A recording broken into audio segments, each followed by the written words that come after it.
ഓം ശ്രീ ഗുരുഭ്യോ നമ. ഒരു ചോദ്യോത്തരവേള. ധർമാധർമ്മങ്ങളെക്കുറിച്ച് പറയവേ അമ്മ പറഞ്ഞു, രാവണനും കുംഭകർണനും അധർമ്മപാതയിലൂടെ സഞ്ചരിച്ചു. വിഭീഷണൻ അവരുടെ അനുജനാണ്. പക്ഷെ അദ്ദേഹം ധർമ്മത്തിൽ ഉറച്ചു നിന്നു. ക്ലേശങ്ങളിൽ കൂടി കടന്നു പോകേണ്ടി വന്നെങ്കിലും ധർമ്മത്തിൽ, അതായത് രാമനിൽ ഉറച്ചു നിന്നത് കാരണം അദ്ദേഹം സുരക്ഷിതനായിരുന്നു. ചോദിക്കാതെ തന്നെ അധികാരം കിട്ടി. അതിലുപരി രാമനെ കിട്ടുകയും ചെയ്തു. ഒന്ന് നിർത്തിയിട്ട് അമ്മ തുടർന്നു, മക്കളെ, ഇന്നും രാവണനും കുംഭകർണനും ഉണ്ട്. അവരുടെ അസുര സ്വഭാവം പ്രകടിപ്പിക്കുന്ന രീതിക്കും ശക്തിക്കും വ്യത്യാസം ഉണ്ടെന്നു മാത്രമേ ഉള്ളൂ.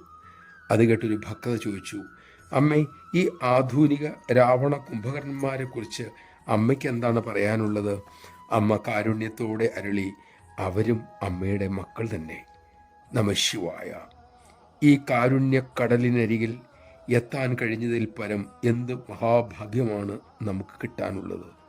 നമുക്ക് കിട്ടിയതിൻ്റെ വില തിരിച്ചറിയാനുള്ള വിവേകം നമുക്ക് അമ്മയുടെ കൃപയാൽ തന്നെ ഉണ്ടാകട്ടെ. ആരോടും വെറുപ്പും വിദ്വേഷവും ഉണ്ടാകാതെ ജീവിതം നയിക്കാൻ സാധിക്കട്ടെ.